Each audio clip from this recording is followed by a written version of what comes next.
Compañeros de clase, ¿en algún momento se han preguntado o han reflexionado en que quizá el testimonio que estamos compartiendo acerca del Evangelio no está teniendo ningún efecto en las personas que queremos que tengan efecto?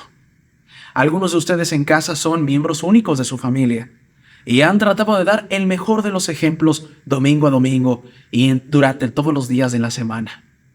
Seguramente ustedes han invitado no cientos, miles de veces a la capilla a su esposo, a sus hijos que no regresan, a los vecinos y a otras personas de su círculo cercano.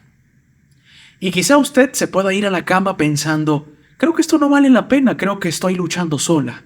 En primer lugar, Dios nunca nos deja solos. Y en segundo lugar, a veces, los resultados no vienen en el momento en que nosotros queremos que vengan.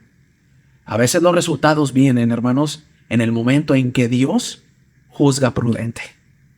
Bienvenidos, amigos y amigas, a la clase con Benji Monroy. El día de hoy les doy una cordial bienvenida, una amorosa bienvenida, deseando que ustedes puedan estar tranquilos, a gusto y receptivos el día de hoy para poder entender lo que nuestro Padre Celestial tiene preparado para todos nosotros en la clase del día de hoy. Para eso, vocía del capítulo 29 hasta el capítulo Alma 4. El día de hoy en nuestra clase de Ven, Sígueme fueron firmes e inamovibles. Todos los miembros de la iglesia debemos de ser firmes e inamovibles. Hermanos, no se vale ser de esos miembros de la iglesia que prometemos seguir al Señor, pero después comenzamos a dudar de nuestra fe. ¿Es posible? Por supuesto. Pero no es lo que nuestro Padre Celestial espera que nosotros seamos aquí en la tierra.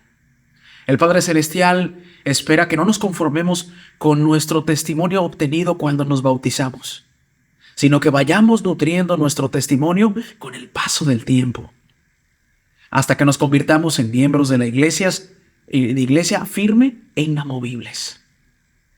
Seguramente usted allá en casa conoce personas que llevan 60 años yendo a la iglesia y ya con un ritmo más lento porque han ganado años y experiencia en la vida, siguen acomodándose allí en esa silla, en esa banca, para aprender, para ayudar, para respetar, para amar al prójimo. Ellos algo deben de saber en este trayecto. ¿Cómo es que hay gente que lleva 60, 50, 40, 30 años yendo a la iglesia? ¿Qué? ¿Nunca les ha pasado nada malo? Por supuesto, hermanos. Pero el ser inamovibles e inmutables se puede lograr en esta vida y ellos son ese ejemplo. Esas hermanas que han venido solas por décadas, solas. Esos jóvenes que llegaron a la iglesia siendo niños y que ahora son los líderes de otra generación de jóvenes. Y por cierto, muchos que son únicos miembros en su casa. Hermanos y hermanas, bienvenidos. Esta es la clase con Benji Monroy. En este preámbulo les digo que se queden con nosotros porque la vamos a pasar muy, pero muy bien. Tengo yo este recuadro para iniciar la clase, hermanos, en donde no quiero que se me escape los puntos más importantes a nivel histórico. En la clase nos enfocamos únicamente en los aspectos espirituales, pero es bueno también que usted pueda analizar lo que está pasando en el texto, para que encuentre un poco más de sentido a la lectura y al estudio. Estos datos pueden enriquecer y ayudar la clase. Y he dejado estos espacios el día de hoy, hermanos, para nuestros típicos dibujos que van a ayudar a ilustrar el aprendizaje espiritual del día de hoy. ¿Qué está sucediendo entre Mosía 29 y Alma 4? Es algo interesante. Amigos y amigas, este es el contexto histórico. ¿En dónde estamos situados? En el año 92 a.C. y vamos a abarcar una época de 9 años en esta hora que nos queda de clase. Así que será todo un reto espiritual, pero nadie dijo que sería imposible. ¿Está bien? Del 92 al 83 a.C. está comenzando el reinado de los jueces. Es interesante entender, hermanos, que los nefitas hasta este punto y todos los pueblos que se habían unido a ellos, como los mulequitas y demás, entendían que un rey inicuo podía destrozar y mandar a la basura todo lo que habían construido otros reyes que fueron buenos. Por lo que inspiradamente ejecutaron una obra y una idea más eficaz.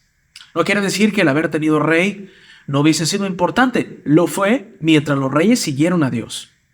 Pero así como Nefi en el principio les advirtió a su pueblo que tener un rey los llevaría a la perdición y a la destrucción, ahora Alma Padre y Alma Hijo iban a ejecutar una obra política pero también espiritual para su pueblo. Y ese es el comienzo del reinado de los jueces. Personas que en común acuerdo iban a decidir el bienestar económico, agricultor, artístico y espiritual de su pueblo. Un grupo de personas iban a ser encargadas de tomar las decisiones para no ponerse en riesgo como les acababa de pasar con Amlisi, con Noé y otros reyes que no decidieron guardar los convenios del Señor. Eso está sucediendo en este momento también. Amigos, amigas, Alma Hijo es nombrado juez superior y sumo sacerdote. Dentro del reinado de los jueces había ese gran líder que iba a ser un pilar para el Señor y que iba a seguir siendo esa imagen de admiración espiritual tal como lo fue Benjamín en su tiempo al ser rey, y ahora bajo la denominación de juez superior y sumo sacerdote, Alma Hijo estaba listo para dar ese gran paso. En la clase pasada vimos la conversión de Alma. Ahora encontraremos a un Alma mucho más maduro, mucho más preparado y listo para llevar a cabo una obra grande y maravillosa, pese a que muchos no le iban a creer del todo. En el siguiente contexto histórico, hermanos, muere Mosía y Alma Padre. Daremos la despedida a dos grandes personajes que se llegaron a quedar en esta clase con Benji Monroe y en el estudio de Ven Sígueme de cualquier miembro que así lo desea allá en su casa. Si Alma Padre no hubiese prestado atención a las palabras de aquel que iba a ser quemado como Abinadí, hermanos, ni tenemos Alma Hijo, ni tenemos gobierno de los jueces, ni juez superior, ni sumo sacerdote, y muy probablemente no estaríamos hablando de esta clase y de este tema en específico el día de hoy. Y hoy parte ese Alma Padre que nunca dejó de orar por su hijo, que su oración fue contestada y que iba a ser testigo del cambio de corazón de aquel hijo rebelde que había jurado no volver a la iglesia y que ahora ante sus ojos vería a un juez superior recto y a un sumo sacerdote sabio para poder ejecutar la obra del Padre Celestial. Increíble. Gracias, Mosía. Gracias, Alma Padre, por su ejemplo. Se despiden del día de hoy de esta clase estos personajes, también sacerdotes, se sostienen por su propio trabajo. Eso es algo que vamos a ver durante la clase. En el liderazgo de la iglesia no se recibe una paga para poder bautizar. No se recibe una paga para acreditarse a una bendición de niño. Los miembros de la iglesia no pagan para ir al templo, no pagan por todas las cosas que el Señor ha propuesto para nosotros en el sentido de ordenanzas trascendentales para esta vida y por la eternidad. Es verdad que alrededor de la iglesia, hermanos, hay personal que trabaja capturando datos, que trabaja en el sistema y en el departamento misional, que trabaja en tesorería, y qué bueno que el Señor ha proveído para ellos, para proveerse a sí mismos y a su familia. Pero en el liderazgo eclesiástico ni los presidentes de estaca, ni los obispos, ni la presidenta de Sociedad de Socorro tienen que ser incentivados económicamente para poder servir. Todo viene de aquí. Y esto es algo que debemos de tener muy en claro en la iglesia. Una cosa es que una persona trabaje en algún departamento, en oficinas generales de la iglesia, o en las muchas oficinas que se encuentran alrededor del mundo, para administrar cosas temporales, como la distribución de manuales, de autotransporte y logísticas. Eso no se debe de confundir con el líder del día a día, con el presidente del quórum de líderes que no recibe paga. No se debe de confundir con aquel que es llamado como consejero de un obispado o como presidente de rama. Eso es algo bien claro, y tan pronto como se conformó el gobierno de los jueces, se comenzaron a dar estatutos muy firmes, hermanos. De hecho, dice que a diferencia de los sacerdotes de la antigüedad que recibían cualquier tipo de tributo pesado impuesto por su pueblo, ahora el pueblo de Dios iba a enseñar que los sacerdotes, los maestros y los jueces debían de trabajar y ganarse el pan por ellos mismos. Incluso, no solamente eso, sino que debían de proveer a los pobres. Eso, hoy en día, se hace en la Iglesia de Jesucristo de los Santos de los Últimos Días. Algunos pueden considerar la propuesta del rey Mosía de sustituir a los reyes por jueces electos como solo una sabia reforma política. Más para los nefitas, en especial para aquellos que vivieron bajo el dominio del inicuo rey Noé. Ese cambio también era de importancia espiritual. Ahora el pueblo nefita, hermanos, iba a elegir a sus gobernantes como si se tratase de una democracia espiritual. Sin embargo, para muchos este es un movimiento político, y sí lo es. Pero para otros también fue una movida espiritual, sobre todo hacia enfrente. Habían visto cómo un rey inicuo había influido en su pueblo y estaban ansiosos en extremo de liberarse de tal influencia. Ese cambio les permitiría asumir la responsabilidad de su propia rectitud y responder por sus propios pecados. Desde luego, el fin del reinado de los reyes no significó el fin de los problemas de la sociedad nefita. Hubo gente astuta como Neor y Amlisi, que promovieron falsos conceptos e incrédulos, que persiguieron a los santos, y muchos miembros de la iglesia que se volvieron orgullosos y se apartaron de esta. Sin embargo, los humildes discípulos de Dios permanecieron firmes e inamovibles a pesar de lo que ocurría a su alrededor. Aquí en el manual unificado de Ven Sígueme, amigos, amigas, ejemplifican lo que hoy pasa dentro de la iglesia. A pesar de que la iglesia tiene una estructura sumamente sólida y definida, que viene desde el profeta hasta los que acomodan himnarios en las capillas. Eso no quiere decir, tal como pasó con el pueblo de Alma, que las disputas y los pecados se iban a diseminar o acabar por completo en la sociedad o en el pueblo de Dios. Usted podría decir, ¿por qué si el evangelio es perfecto nosotros no somos perfectos? Bueno, acaba de responderse usted mismo. El evangelio ha sido administrado por profetas a sus santos hijos, hablando en sentido figurado para referirnos a todos nosotros. Sin embargo, nosotros en nuestra calidad carnal y en el trayecto de despojarnos del hombre natural, como decía el libro de Mosía, y hasta llegar a ser como niños, cometemos errores, hermanos. Y el pueblo de Alma no iba a ser excepción de cometer errores, porque vinieron algunos a tratar de implementar otras filosofías, surgieron partidos políticos y se mueve muchísimo en la historia del libro de Mormón en este momento. Comienza a haber una agitación social, hay guerras y de aquí en adelante, hermanos, las guerras jamás se irán en la crónica del libro de Mormón, en donde también podemos aprender cosas espirituales, dicho sea de paso. Acompáñenos a la lectura que vamos a iniciar el día de hoy. Puedo ser una influencia positiva en mi comunidad. Tras haber transcurrido tan solo 5 años del gobierno de los jueces, surgió una crisis que pondrían a prueba la declaración de Mosía de que la voz del pueblo generalmente elegiría lo que sea justo. Vamos a ir y leer, amigos y amigas, Mosía 29, 26, para situarnos históricamente en lo que el manual unificado de Ven Sígueme nos dice. Ahora bien, no es cosa común que la voz del pueblo desee algo que sea contrario a lo que es justo. Pero sí es común que la parte menor del pueblo desee lo que no es justo. Por tanto, esto observaréis y tendréis por ley. Trataréis a vuestros asuntos según la voz del pueblo. Había una libertad para expresarse. A diferencia de los tiranos reyes, que en un chasquido mandaban matar a un profeta como Abinadí, u otros reyes que más adelante veremos, que llevaron a la perdición a pueblos y colonias completas. Hoy en día, Alma, en su potestad, en el 5º año de los jueces, veía que algunas cosas no habían quedado claras. Y entonces les dice, trataréis vuestros asuntos según la voz del pueblo. ¿Por qué, hermanos? Porque el Señor también nos toma en cuenta a nosotros. Y este modelo no abandonaba a nuestro Padre Celestial.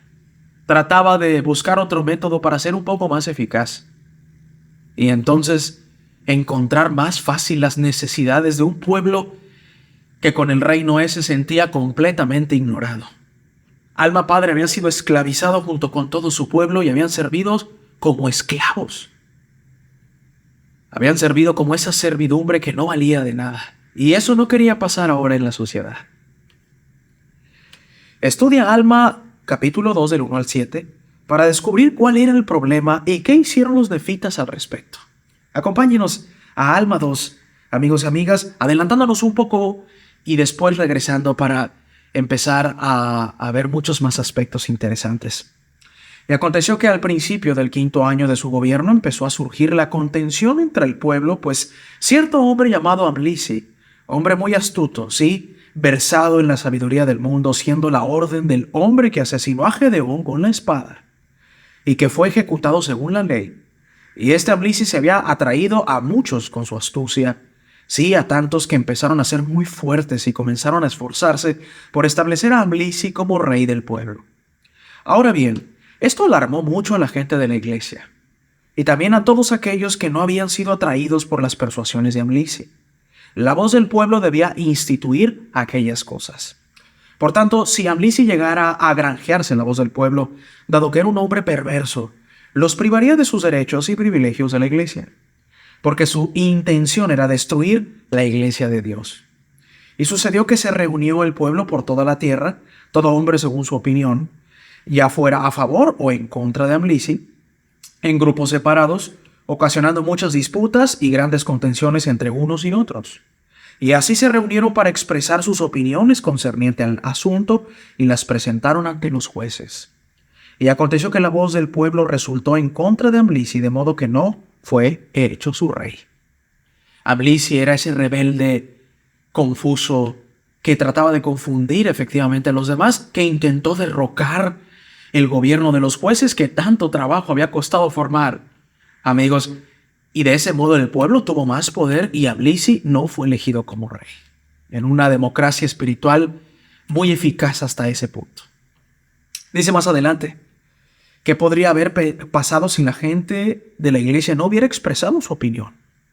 Hubiésemos tenido otro capítulo como los anteriores, o como los que vamos a ver en Cuarto Nefi, en Éter, en Moroni, en Mormón, en donde el día de Año Nuevo u otro día llegaba un caudillo y mataba al rey en su asiento judicial o en su trono y se autoproclamaba rey y sus tropas formaban parte de un sistema de reyes corruptos y demás. Eso hubiese pasado, hermanos. Sin embargo, el pueblo trató de tomar una mejor decisión.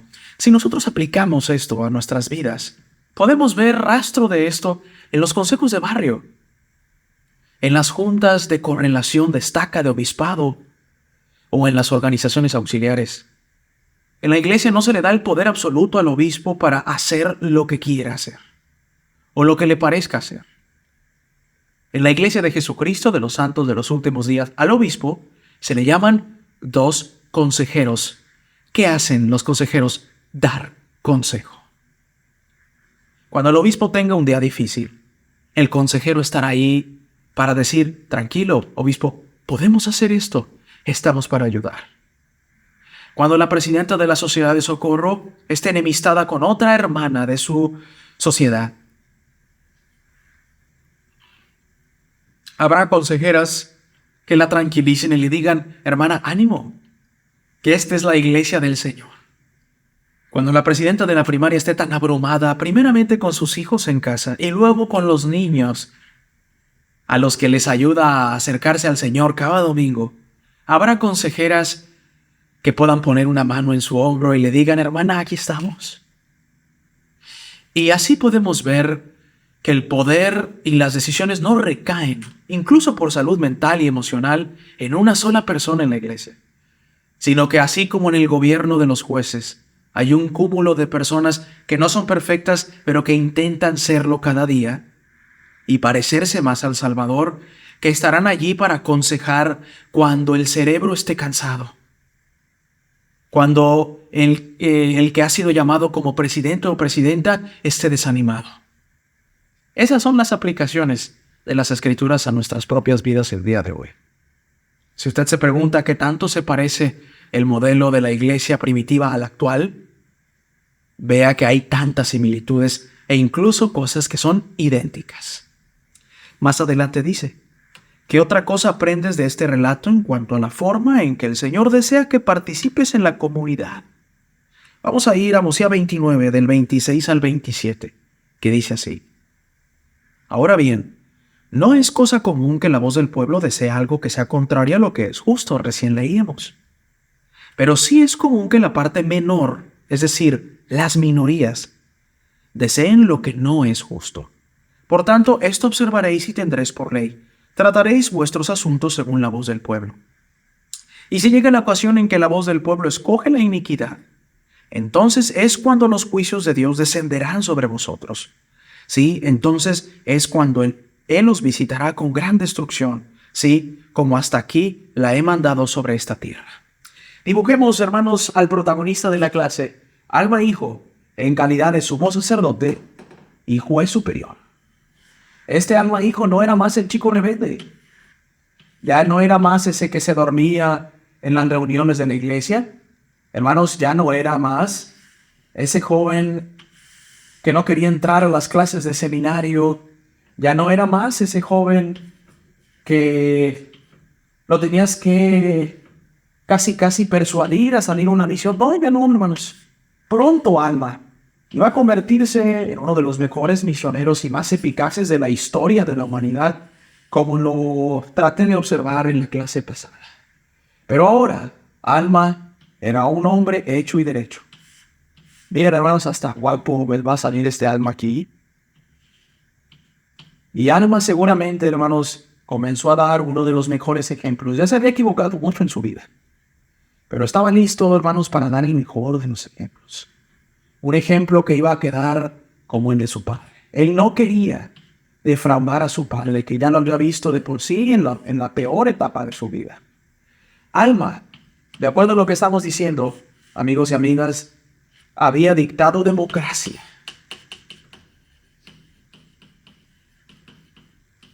Pero aplicado en el contexto de las Escrituras, una democracia espiritual. De tal manera, amigos y amigas, que evitaba a que las personas se involucraran en las decisiones de la iglesia y también en las del pueblo. Recuerden, hermanos y hermanas, que a diferencia de hoy, la iglesia y el pueblo en la antigüedad iban casi en el mismo camino. Y cuando un rey deseaba quitar al Señor del camino para hacer lo que se le pegaba la gana, como acabamos de leer en Mosea 29, 27, entonces era cuando los juicios del Señor llegaban para ejecutar lo que ellos habían trabajado en cuanto a la iniquidad y en la madurez, en cuanto a hacer lo malo. De modo que este Alma, amigos y amigas, introdujo este concepto tan agradable que hoy en día podemos ver medianamente o algunos rasgos en nuestros países de origen, en donde llega esta señal de YouTube. Gracias por estarnos siguiendo, por cierto. ¿Cuáles son los problemas más importantes que afronta tu comunidad? Piensa en cómo puedes asegurarte, tal como los nefitas, de que tu voz sea contada entre la voz del pueblo. ¿De qué otras maneras puedes, como seguidor de Jesucristo, influir en tu comunidad para bien? Es verdad, hermanos, que en casi la mayoría de nuestros países de origen, el sistema político no funciona como el reinado de los jueces, o el sistema político de un sumo sacerdote y jueces sabios para tomar decisiones tanto temporales como espirituales en el pueblo. Eso es verdad. Y si no, les mando un saludo a todos aquellos que me ven en la Argentina, que me ven en el Caribe, que me ven en Venezuela, o en Ecuador, o en Nicaragua, en donde nuestros sistemas políticos a veces están tan débiles o simplemente no existen. Pero eso no quiere decir, hermanos, en Ecuador, en Nicaragua, en Argentina, en Venezuela, que no podamos influir para bien en nuestro alrededor. Miren, en donde yo vivo, hermanos, dan vuelta muchos autos, tanto a la izquierda, si ya llegan a su hogar, o a la derecha si están dejando su hogar. Pues vivo en una esquina. Y muchas veces me he encontrado yo regando mi pasto y mis plantas, Y entonces un montón de carros pasan. Y me he puesto a pensar, ¿de qué manera influiría el estado de ánimo de aquellos que me ven regar las plantas si me detengo un minuto a saludarles? Y cuando digo un minuto no significa pararles y decirles ¿cómo están? No, extender mi mano y sonreír. Hermanos, las veces que lo he hecho, el 90% de las ocasiones el conductor del auto o el copiloto saludan también. Podrían pensar que en la ciudad en la que vivo, de 7.300.000 personas en el área conurbada, simplemente son personas frías que viven para trabajar y están tan abrumados en sus tareas cotidianas. Quizá usted también viva en la Ciudad de México con 21 millones de personas y otras pocas muy cercanas en otras ciudades.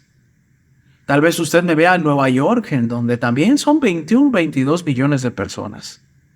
O vive en las grandes metrópolis del mundo, como Madrid, como Barcelona, en Bogotá, en Buenos Aires, en Caracas, en La Paz, en Lima, en Guadalajara, en Monterrey, acá en Chicago, en Houston, en Los Ángeles, o en alguna otra ciudad muy poblada de las Américas como Asunción, Santiago o alguna otra. Si a usted le parece que su ciudad es muy ajetreada y ruidosa y cada quien está con sus audífonos hoy en día, que se sepa que aún puede influir en su sociedad. Yo puse un ejemplo de algo que a lo mejor, hermanos, no puede tener un gran impacto en las eternidades, pero sí le enseño a la gente que pasa por mi casa que un buen modal es saludar. ¿No fue eso lo que nos enseñaron nuestras abuelas y nuestras madres? Hijo mío, se saluda. Buenas tardes, buenos días, buenas noches, con permiso, gracias, disculpe usted. Hermanos, que no se pierdan los valores. Dígale a su esposo y a su esposa, buenos días, mi amor, buenos días, ¿cómo estás? Que no se pierda eso que tanto lucharon nuestros padres, que a veces ya no tenemos aquí, y que por un descuido, por el estrés de la semana, dejemos de lado lo que tanto les costó a ellos enseñarnos, y que muy probablemente usted también le esté enseñando a sus hijos. Pregunta el manual, ¿cómo podemos impactar la comunidad? Hay un montón de maneras. Hermanos, me encantaría escucharles cómo ustedes ayudan a su comunidad. ¿Recuerdan a estos miembros de la iglesia con casaquillas amarillas, con manos que ayudan? ¿O en aquel tiempo con el nombre de la iglesia? Pintando calles, pavimentando calles, levantando árboles caídos, sacando a personas en inundaciones, ayudando a traer víveres, juntando basura. Gracias si eres alguno de los que ha ayudado. Y si no, hoy es el momento para involucrarse con la comunidad. Usted no tiene potestad para cambiar el mundo, pero sí su hogar y tal vez su calle y a sus vecinos. Si todos pensáramos así, pregunto yo, ¿no tendríamos un mundo mejor? ¿A que sí?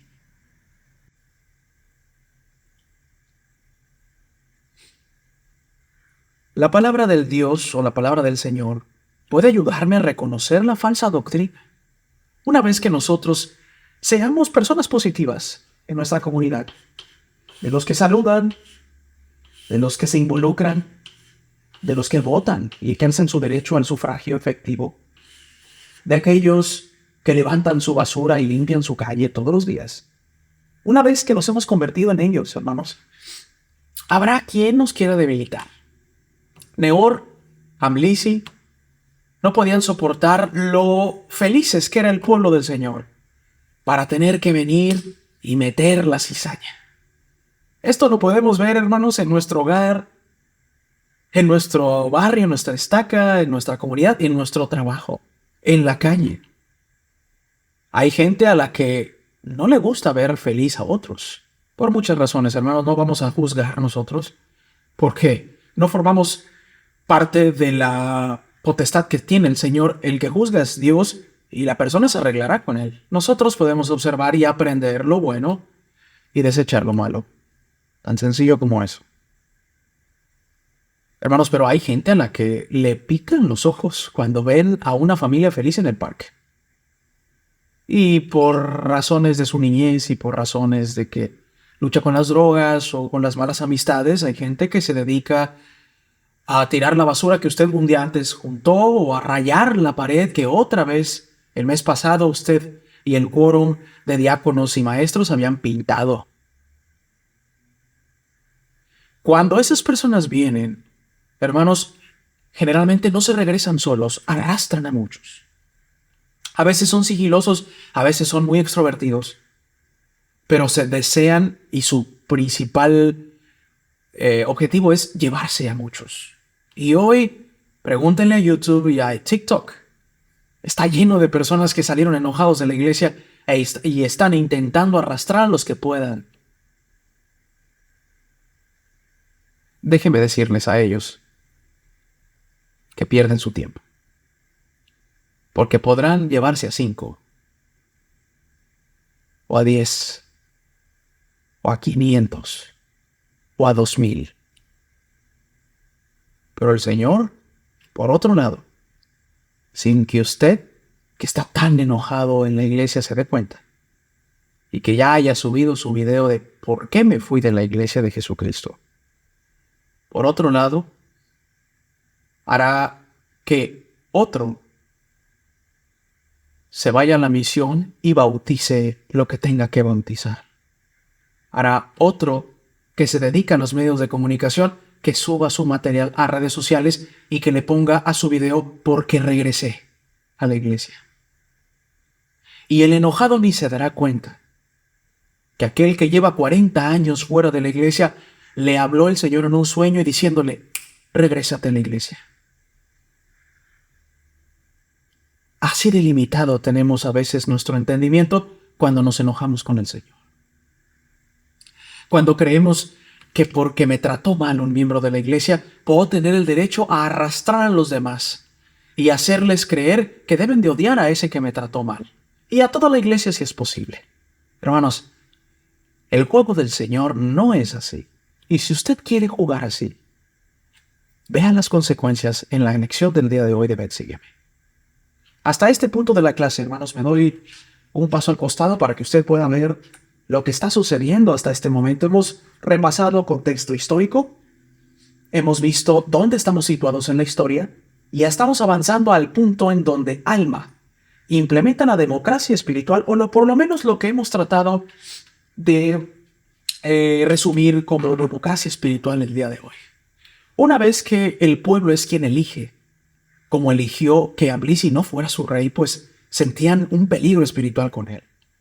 Habrá gente que no nos quiera ver feliz. ¿Cómo actuar? Veamos aquí. Vamos a Alma 1, del 2 al 6, que dice: Y aconteció que en el primer año del gobierno de Alma, en el asiento judicial, brincando un poquito más hacia el pasado, le llevaron un hombre para ser juzgado, un hombre de gran estatura y notable por su mucha fuerza.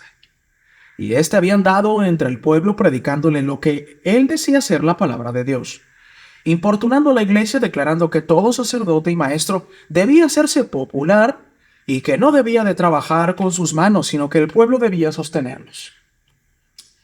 Pregunto, hermanos, ¿pasará hoy en día eso? Claro que sí pasa. Vamos a dibujar a Amlisi el día de hoy, una persona de gran estatura. Vamos a hacerlo calvo. No dice el texto que era así, pero lo vamos a hacer, así se me ocurrió. Y Amlisi, hermanos, venía dispuesto a enfrentar a quien se le pusiera enfrente. Un hombre fuerte, un hombre preparado, quizá letrado, estudiado, porque para haberse presentado y andar desviando al pueblo debió haber estado muy seguro de lo que él decía. Y aquí lo vamos a hacer. Aquí está nuestro Amlisi del día de hoy. Esto, hermanos, como siempre lo digo, y habrá algunos que lo entiendan y otros que se les haya pasado, no intenta imponer alguna doctrina en la iglesia. Los dibujos, hermanos, son ayudas visuales y no son posturas de la iglesia oficiales, mucho menos de central de las escrituras. ¿Está bien? Así que aquí está nuestro Amlisi muy confiado de él. Unos pendientes. Y aquí está listo para desviar al que se le ponga enfrente. Amlisi fue juzgado y él decía que estaba enseñando una doctrina que era cristiana, como para tampoco verse tan rebelde como Alma Hijo en su tiempo. O sea, mezclando filosofías de los hombres con principios de la iglesia, lo cual ocurre muchísimo hoy en día, hermanos. Esto no se acabó en el libro de Mormón, esto es exactamente aplicable hoy en día. Y aquí está Amlisi.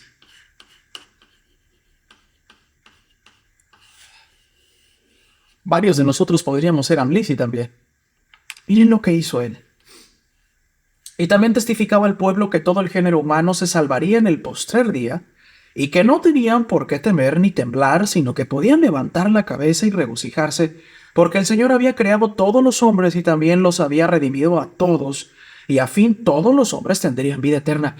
Esta Amlisi era muy inteligente, y estaba haciendo que el evangelio fuera como algo muy pasajero. Primero, él decía que había que sostener al pueblo, y ojo que desde el año 1, hermanos, se estipuló que los sacerdotes no debían de vivir para ser servidos, sino vivir para servir, como con la mira al ejemplo de nuestro Salvador Jesucristo.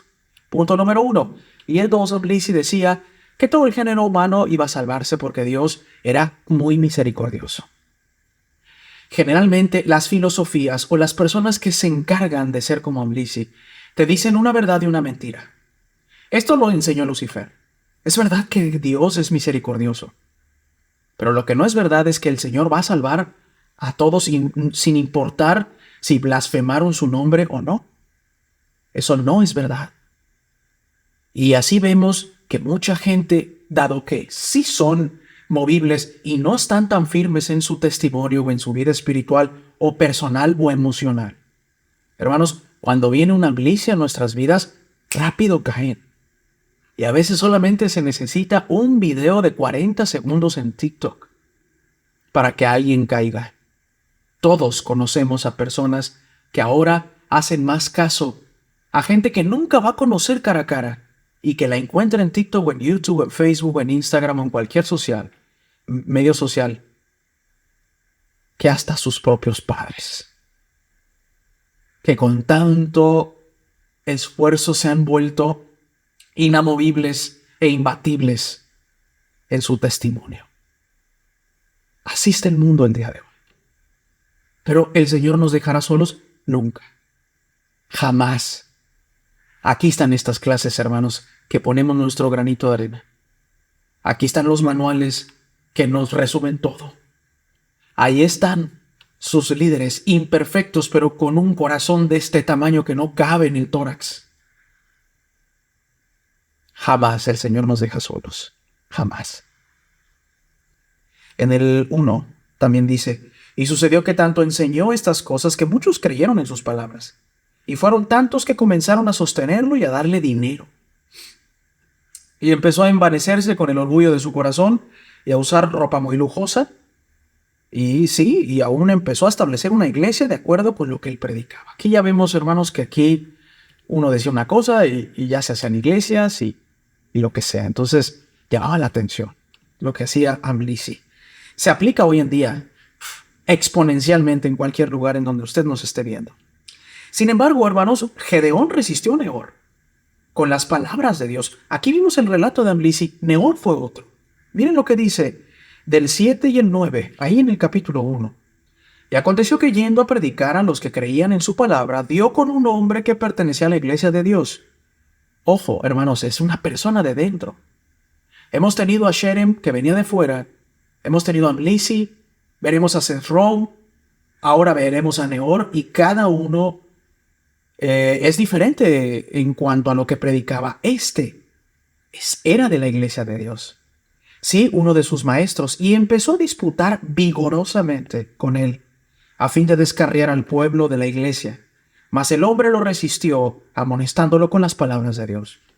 Ahora bien, porque Gedeón lo resistió con las palabras de Dios, se encolerizó con Gedeón, y sacó su espada, y empezó a darle golpes. Y Gedeón estaba ya muy entrado en años, por tanto, no pudo aguantar sus golpes, de modo que murió por la espada. Vamos a sumergir este relato a la época actual. Como demanda el manual, hermanos de Ven, sígueme. ¿Les parece si hacemos una iglesia como a la que asistimos el día de hoy? Y vamos a ejemplificar lo que pasa hoy en día en las iglesias. Gracias por estar con nosotros, hermanos y amigos. Nos complace muchísimo el tenerles semana tras semana aquí en Ven, sígueme. ¿Está bien? Ustedes son el verdadero motivo de estas clases y esperamos que ustedes lo consideren de esa manera. Aquí está una iglesia. ¿Está bien? Como muchas que hemos hecho aquí en la clase con Benino Roy. Y espero que puedan gustarle y pueda ayudar. Aquí está la iglesia, aquí está el letrero de la iglesia de Jesucristo de los santos en los últimos días. Neor se molesta, estaba en la iglesia, y por no ponerse de acuerdo con Gedeón, le comienza a dar golpes con la espada. Vuelvo a leer eso para que vayamos aplicando ese relato a lo que sucede hoy en día en las iglesias. Y aconteció que yendo a predicar a los que creían en su palabra, dio con un hombre que pertenecía a la iglesia de Dios. No estamos hablando de un anticristo, no estamos hablando de un lamanita, no estamos hablando de un migrante extranjero. Estamos hablando de un miembro común de la iglesia, como usted y como yo. Y empezó a disputar vigorosamente con él, a fin de descarriar al pueblo de la iglesia, mas el hombre lo resistió, amonestándolo con la palabra de Dios, con amor. No se habla de insultos, no se habla de injusto dominio, no se habla de otras situaciones, sino que amonestándolo con la palabra de Dios. Ahora bien, porque Gedeón lo resistió con la palabra de Dios, solamente eso, se encolerizó con Gedeón. ¿A qué se refiere con encolerizar, hermanos? Cuando el odio se apodera del corazón. Y sacó su espada y empezó a darle de golpes. Y Gedeón estaba ya muy entrado en años, por tanto, no pudo aguantar sus golpes, de modo que murió por la espada. Antes de ver qué pasó con Neor, pregunto, seguramente no habrá un hermano que le pegue a otro y que muera en el salón de la escuela dominical para adultos o de jóvenes o de primaria, hermanos, pero no pasa eso en sentido espiritual hoy en día en las iglesias. Cuando una hermana no está de acuerdo con lo que dice el hermano y entonces se apodera el orgullo de los corazones y puede ser capaz incluso de destruir a alguien espiritualmente. Amigos, esto ha pasado en cada barrio del mundo, en cada estaca. Y no debería de pasar, pues no. Pero somos imperfectos y pasa y sucede. A veces somos como Neor, porque creemos que lo sabemos todo, porque creemos que nuestra opinión vale más que la de los otros, porque a veces pensamos que el maestro no sabe nada y nosotros sí. Y entonces nos convertimos en Neor. Si ha pasado, si está pasando, o si usted, en un ejercicio de autocrítica a conciencia, ha sido como Neor, hoy es el día de respirar y de pedir perdón.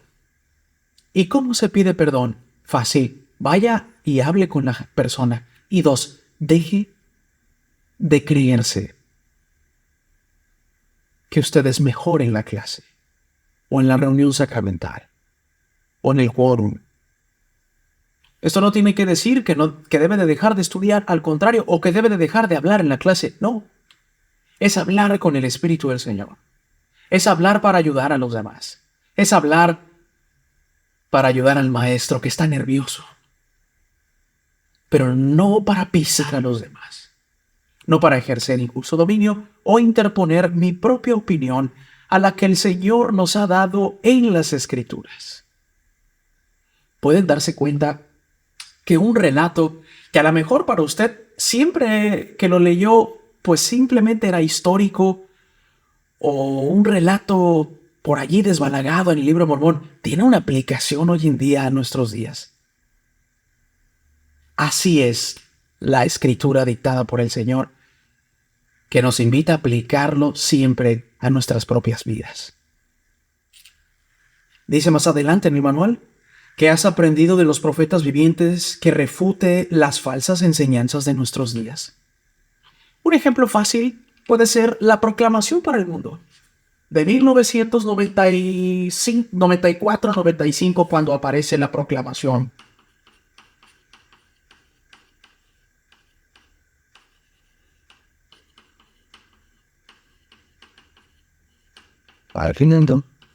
Palabras más, palabras menos. Y muchos de ustedes deben de tener varias en su casa y demás. En aquellos años, en el 94, en el 95, ¿cuántos años tenía usted, por ejemplo? ¿Ya estaba en la iglesia? ¿Estaba fuera? ¿Estaba casado? ¿Ya tenía hijos? Hermanos, la proclamación hablaba del rol de la mujer y el hombre en la sociedad y en la familia. Y cuando aparece la frase de que el matrimonio es entre un hombre y una mujer, en el 94 y en el 95 parecía una obviedad.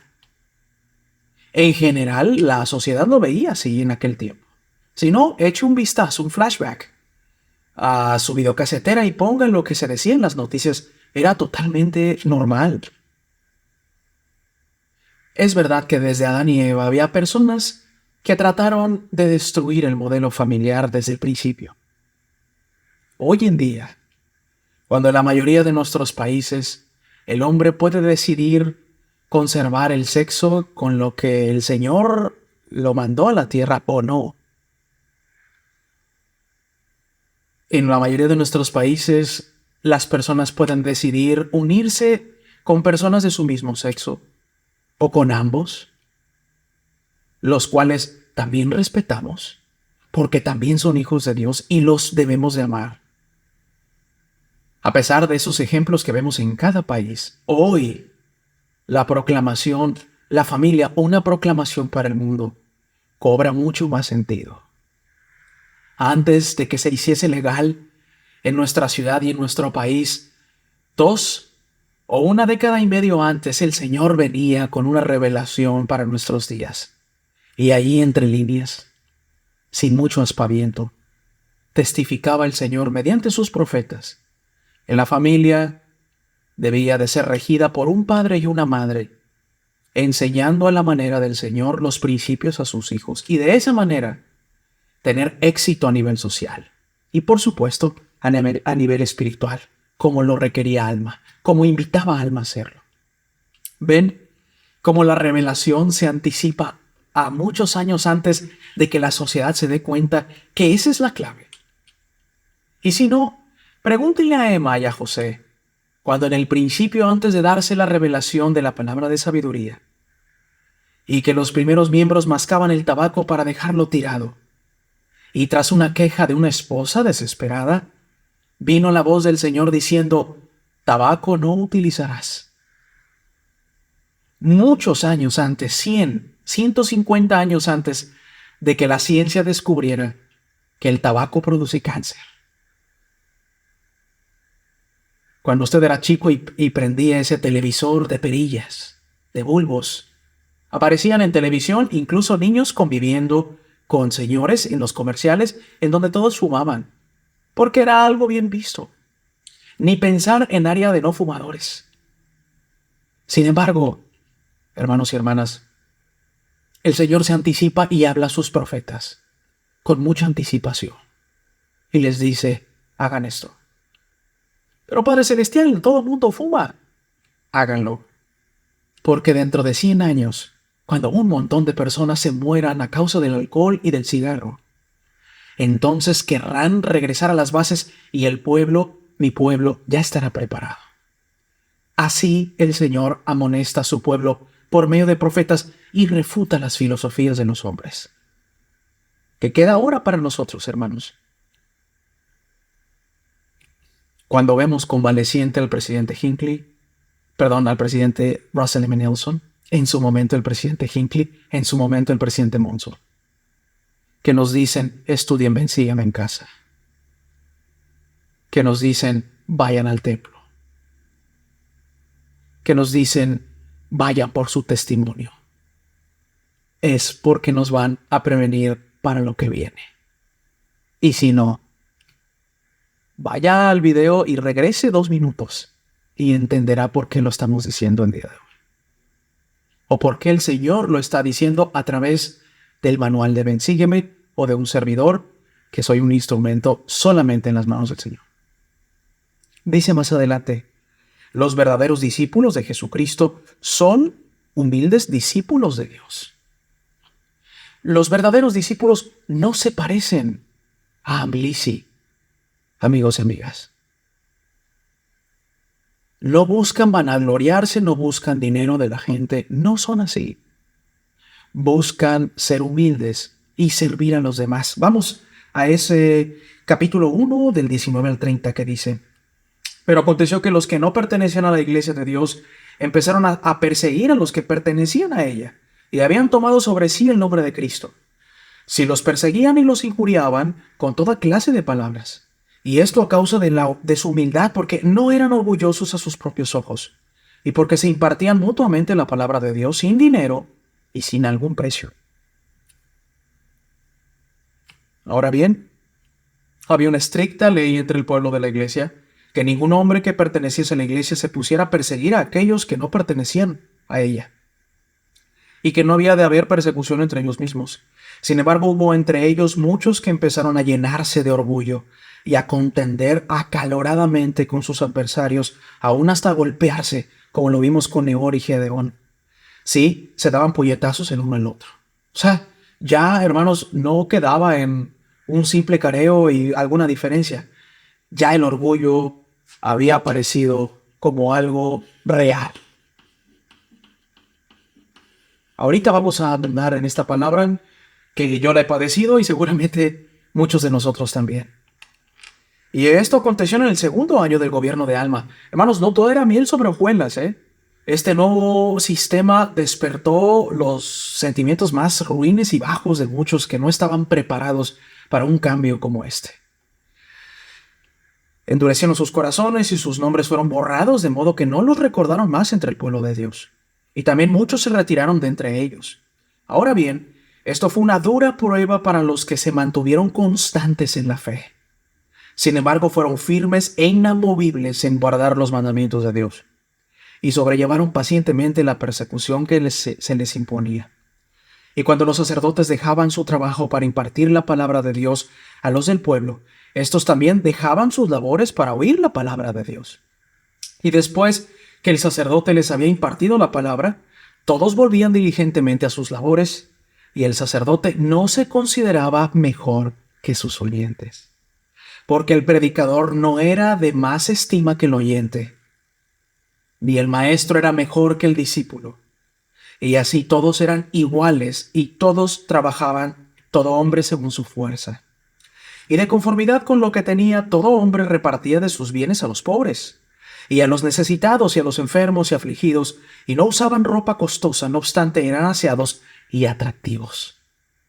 Hermano y hermana que me está viendo en su casa, si usted quiere saber cómo comportarse en la iglesia, vaya a Alma 1 y lea otra vez el 26, el 27 y el 28, y allí está resumido cómo debe ser un miembro de la iglesia.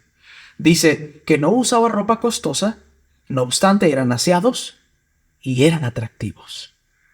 Y así dispusieron los asuntos de la iglesia y empezaron nuevamente a tener continua paz y a pesar de todas sus persecuciones.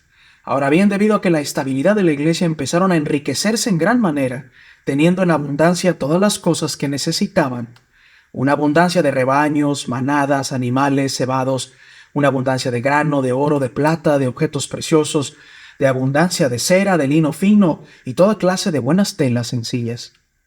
Y así en sus prósperas circunstancias no se desatendían ninguno que estuviese desnudo, o que estuviese hambriento o sediento o enfermo, o que no hubiese sido nutrido.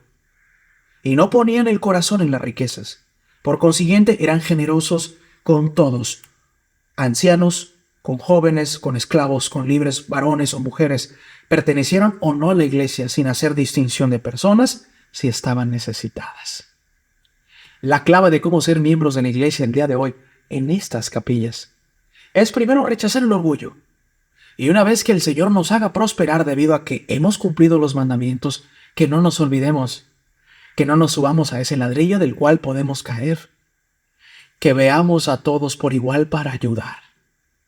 Los bienes materiales, una vez alguien me dijo, no solamente son para presumirlos en redes sociales. Los bienes materiales que el Señor ha dado pueden ser consagrados para ayudar a alguien. ¿Y sabe qué? Cuando usted dé de corazón, sin pedir nada a cambio, el Señor no solamente lo repondrá, le dará como Job. 3, 5, 10 veces más. Lo habíamos visto así. Y yo que tantas veces he dejado de ayudar, ahora estoy más dispuesto a querer ayudar. Primero, porque es un mandamiento. Segundo, porque puedo hacer feliz a la persona. Y tercero, puedo aprender a despojarme de mis bienes materiales para después, si el Señor considera prudente, que Él lo pueda reponer, no solamente para mí, para mis hijos, para mis nietos. ¿Lo habían visto así, hermanos? De eso se tratan las clases de Ven, Sígueme. De aprender todos juntos. Alma de 4, saltando del 6 al 15, hermanos, marca una gran diferencia. El subtítulo dice, los verdaderos discípulos de Jesucristo son humildes. Ya habíamos visto que el pueblo del Señor podía rechazar a Blisi, podía rechazar a Neor, castigarle según el mandato de los jueces en ese momento, pues ya había un sistema bien establecido de qué es lo que debía de pasar con aquellos que trataban de dispersar al pueblo. Y hacia el 4, en un periodo de menos de 9 años, hermanos, se habían vuelto totalmente lo contrario. Miren el 4. Y aconteció que en el año 8 del gobierno de los jueces, los de la iglesia empezaron a llenarse de orgullo. Por motivo de sus grandes riquezas y sus delicadas sedas, linos tejidos finos y muchos rebaños y manadas y su oro y su plata y toda clase de objetos preciosos que habían obtenido por su industria. Y en todas estas cosas se envanecieron en el orgullo de sus ojos, porque empezaron a usar vestidos muy costosos. Ahora bien, esto fue a causa de mucha aflicción para Alma. Sí, y para muchos de los que él había consagrado para ser maestros, sacerdotes y élderes en la iglesia. Sí, muchos de ellos se sintieron afligidos en extremo por la iniquidad que vieron que había surgido entre los de su pueblo. Porque vieron y observaron con gran dolor que los del pueblo de la iglesia empezaban a ensalzarse en el orgullo de sus ojos y a fijar sus corazones en las riquezas y en las cosas vanas del mundo, de modo que empezaron a despreciarse los unos a los otros y a perseguir a aquellos que no creían conforme a la propia voluntad y placer de ellos. Estamos en el 4, hermanos, para los que nos gusten acompañar, del 9 en adelante hasta el 15. Y así, en ese 8º año del gobierno de los jueces, empezó a haber grandes contenciones entre los de la iglesia. Sí, había envidias, conflictos, malicia, persecución, orgullo, aún extendiendo el orgullo de aquellos que no pertenecían a la iglesia de Dios. O sea, hermanos, aquí estamos hablando de un problema interno. Y luego el texto especifica, hermanos, que incluso eso permeó a los que no pertenecían a la iglesia. Por si todavía queda alguno allí en casa que sin dolo o inocencia, hermanos, piense que todos los de la iglesia somos perfectos. Hermanos, vemos cómo dentro de la iglesia puede haber orgullo, división, racismo, segregación, desprecio y todos los adjetivos calificativos en contra de la doctrina que Alma, el juez superior, había dictado desde el principio y que eran los principios traídos del Evangelio del Salvador. Y sucedió que al principio del año 9, o sea, del 9, Alma vio la iniquidad de la iglesia y también vio que el ejemplo de la iglesia empezaba a conducir a los que eran incrédulos de una iniquidad a otra, causando con ello la destrucción del pueblo. Sí, vio una desigualdad muy grande entre el pueblo. Algunos ensalzaban el orgullo despreciando a otros, volviendo las espadas al necesitado y al desnudo, y a aquellos que tenían hambre, y a los que tenían sed, y a los que estaban enfermos y afligidos. Me equivoqué yo diciendo la espada, fue volviendo las espaldas al necesitado, o sea, rechazando y dejando de hacer todo lo que hicieron en el año 1 y en el 2 del gobierno de los jueces. Para el 8º y el 9º, hermanos, parece que se nos había olvidado por completo. Hermanos, esto puede llegar a pasar hoy en día. Aquellos barrios y estacas tan fuertes pueden, en un abrir y cerrar de ojos, caer en el orgullo. Este cáncer que se ha metido en la iglesia, a veces sigilosamente, a veces tan llamativamente, pero que debemos de expulsarla hoy en día de nuestras casas, de nuestros cuerpos, de nuestras clases, de nuestras organizaciones. Ahora bien, esto fue un gran motivo de lamentaciones entre el pueblo, mientras que otros se humillaban, socorriendo a los que necesitaban su socorro, a saber, repartiendo de sus bienes al pobre y al necesitado, dando de comer al hambriento y sufriendo toda clase de aflicciones por causa de Cristo, quien había de venir según el espíritu de profecía, esperando anhelosamente ese día, reteniendo de ese modo la remisión de sus pecados. Hace algunas semanas, hermanos, introdujimos en la clase o el manual de BenCM diciendo lo que dice acá, reteniendo de ese modo la remisión de pecados.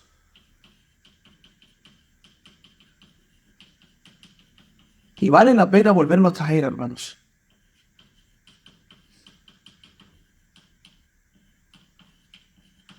Remisión de pecados. ¿Saben qué? Este recordatorio me viene como anillo al dedo a mí, que lucho para servir más. Si no servimos, si no vivimos para servir, evidentemente no servimos para vivir. Si no servimos nosotros, hermanos, no podemos reclamar el poder de la remisión de pecados. O no podemos retener ese poder que el Señor está dispuesto a dar a todos los hijos que sirven. Dice la gente que mientras unos se ensalzaban en el orgullo, otros trataban de mantener ese poder de remisión de pecados. Lo vimos hace 3-4 clases, hermanos, y nuevamente aparece aquí. Y vale la pena traerlo. Esperando anhelosamente ese día, reteniendo de ese modo la remisión de sus pecados, llenándose de gran alegría a causa de la resurrección de los muertos, de acuerdo con la voluntad y el poder y la liberación de Jesucristo de las ligaduras de la muerte. Y ahora bien, aconteció que Alma, habiendo visto las aflicciones de los humildes discípulos de Dios y las persecuciones que sobre ellos amontonaba el resto del pueblo, y viendo toda su desigualdad, comenzó a afligirse en extremo, y sin embargo no le faltó el Espíritu del Señor. Si usted es un líder o padre de familia que ve cómo se despedaza su hogar o su organización, no desfallezca. Difícil, probablemente. Pero gracias al ejemplo inquebrantable de aquel que fue rebelde y que ahora no lo era, nunca le faltó el ánimo espiritual. Siguió adelante. Y me refiero a aquellos maestros de seminario que se levantan a las 4:30 para iniciar una clase de corazón a las 5, y son las 5:10 y no ha llegado nadie.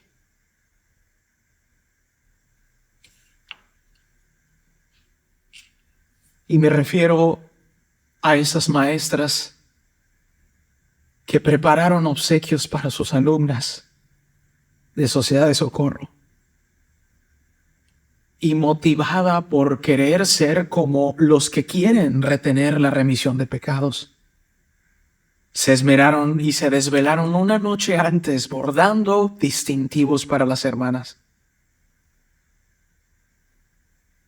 Y nadie se acordó de la actividad, y la hermana tuvo que recoger los regalos e irse de vuelta a su casa. Me refiero al obispo que llega motivado una semana y ve desde el púlpito que solamente unos pocos llegan. O el padre de familia que decidió dejar su vida pecaminosa como alma hijo. Y cuando grita por allí, hora de noche de hogar, no baja nadie para acompañarle. A todos ellos, hermanos, les digo, hay un Dios que observa. Quizá las miradas de sus hijos no las tenga, pero sí las del Señor. Y si es así, hermano, siga adelante, porque Alma no le faltó el Espíritu del Señor, pese a que veía que algunos se esforzaban y otros no. Benditos todos aquellos líderes en la iglesia y padres de familia que emocionados se ajustan su corbata el domingo, pese a que van a llegar solos a la iglesia. Pese a que sepa que cuando aún usted ya regrese de la reunión sacramental y de las clases, su familia seguirá dormida en ese día domingo. Felicidades a todas las hermanas que se quedaron sin marido y que trataron de enseñar lo mejor posible a sus hijos para traerlos a la iglesia. La recompensa llegará, si no es que ya ha llegado, y cuando llegue, habrá sabido que todo sacrificio valió la pena. Todo sacrificio vale la pena para el Señor. Para finalizar la clase, hermanos, dice que mi ejemplo y mi testimonio puede cambiar los corazones. E inicié yo la clase con una introspección en nuestro diario vivir de cuando nosotros creemos que no ha valido la pena ese testimonio que mandé por WhatsApp. O esa foto que puse de mi familia en redes sociales, en Instagram, y que nadie le dio like, ni me encanta. Usted podría pensar, pues ¿de qué sirve entonces hacer lo que en un momento nos invitó el Elder Uchtdorf a inundar las redes sociales con cosas de calidad? Aquí está la respuesta, hermanos, en Ven, Sígueme. Tal vez te sientas identificado con la tristeza que Alma sintió cuando vio lo que sucedía entre su pueblo. Observa los problemas que vio del 6 al 15, que es cuando hablamos de la iniquidad del pueblo. Apenas algunos años después, en el año 8 y en el 9 del reinado de los jueces. ¿Has notado algún problema similar? Quizá te sientas preocupado por algún ser querido que tenga dificultades con esos problemas. ¿Te has preguntado qué podrías hacer para ayudar?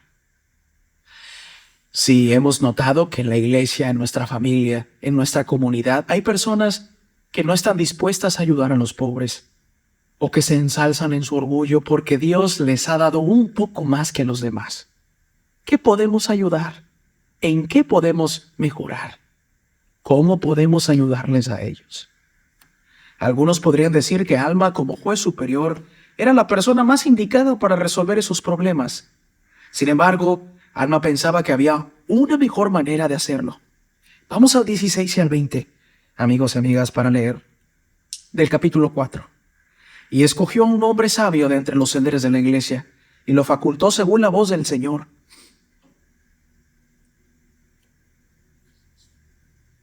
Bien.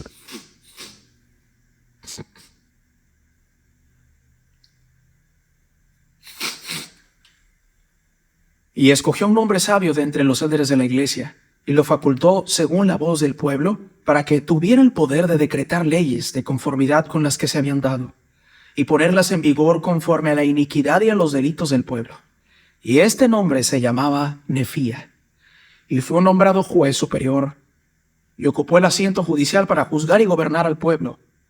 Ahora bien, Alma no le concedió el oficio de ser sumo sacerdote sobre la iglesia, sino que retuvo el oficio de sumo sacerdote para sí, mas entregó a Nefía el asiento judicial.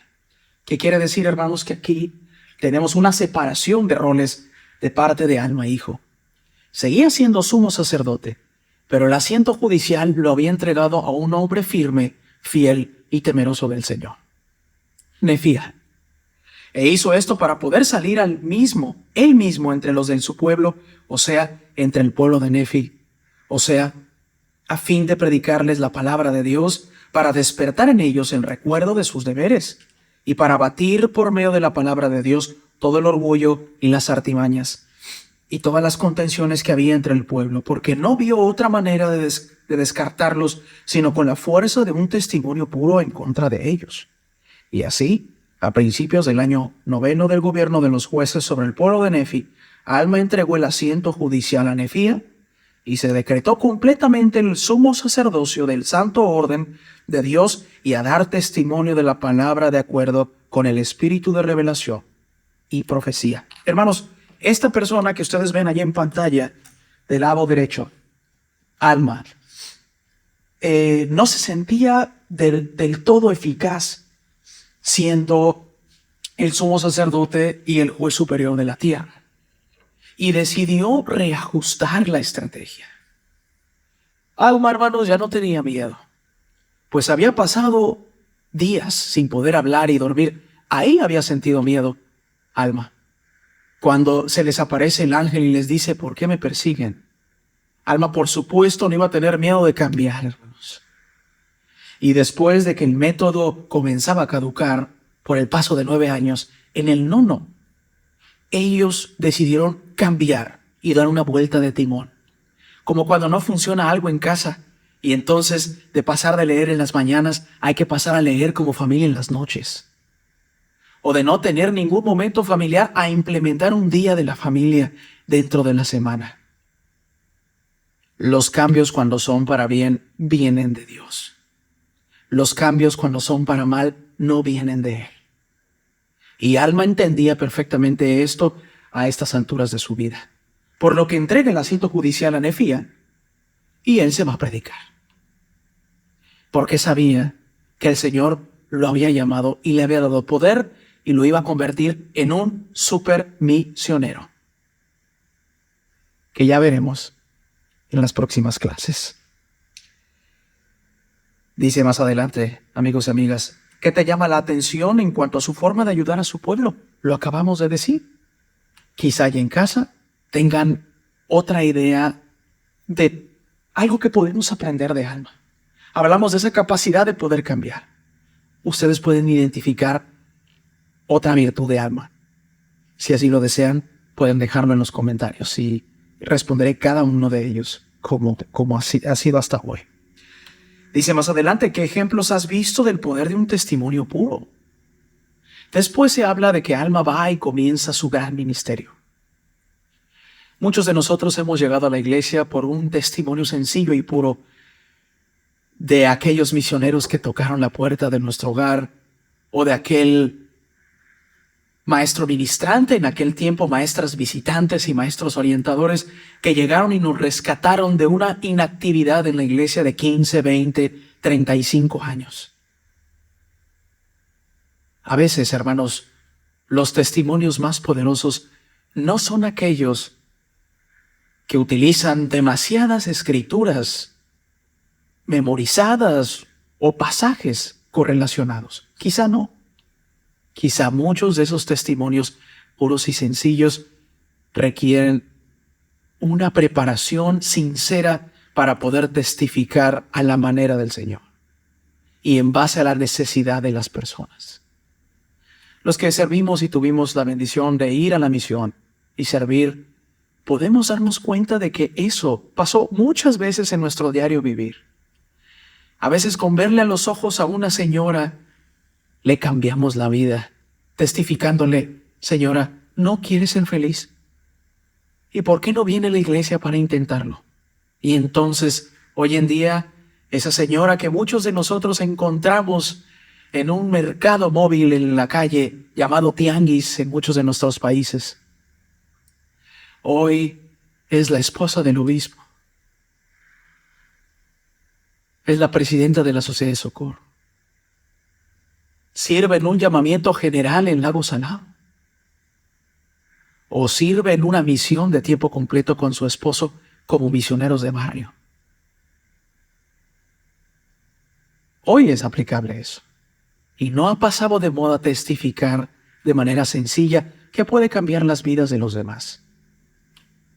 Piensa en formas en que podrías expresar tu testimonio de Jesucristo mediante palabras o acciones. ¿Quién podría beneficiarse de tu testimonio? Muchos. Porque así como comencé la clase del día de hoy, amigos y amigas, esa foto que usted sube de recuerdo que Facebook le arroja cuando usted fue misionero y que sí solamente recibe 2 likes, tal vez lo esté viendo uno de sus compañeros que sale allí en la foto, que por cierto ya no va a la iglesia, y que por esa foto, que por cierto a la que no va a reaccionar, le haga recordar aquellos momentos cuando su testimonio no cabía en su corazón. ¿Y quién quita que no regrese a la iglesia? ¿O qué me dicen cuando usted sube una frase de algún presidente de la iglesia de la era moderna o algún apóstol de la más reciente conferencia general? Y que a diferencia de sus TikToks y sus Reels o sus memes de risa, no reciban mucha atención en redes sociales.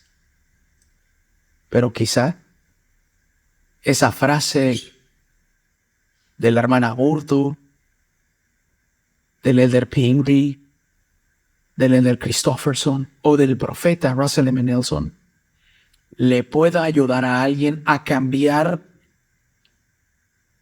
o a repensárselo a ese joven que estaba a punto de quitarse la vida en ese día. El impacto de compartir el evangelio con los demás, hermanos, es intangible muchas veces.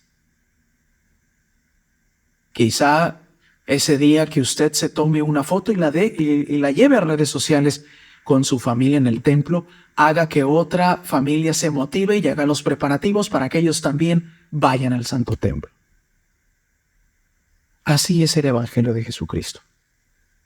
Nuestro ejemplo en nuestra casa puede ayudar a que nuestra esposa vuelva a creer en nosotros, a que nuestro esposo vuelva a creer en usted, hermana, o que nuestros hijos sanen las heridas que hemos provocado en nosotros y vuelvan a creer en nosotros. Esta ha sido la clase del día de hoy, hermanos, que he compartido con mucho amor. Lo que ha salido de mi boca no lo digo por mí mismo. Lo ha dicho el Señor a través de personas que como yo nos preparamos semana tras semana para dar las clases de Ven, Sígueme. Soy un instrumento en las manos del Señor y nada más. En el nombre de Jesucristo. Amén.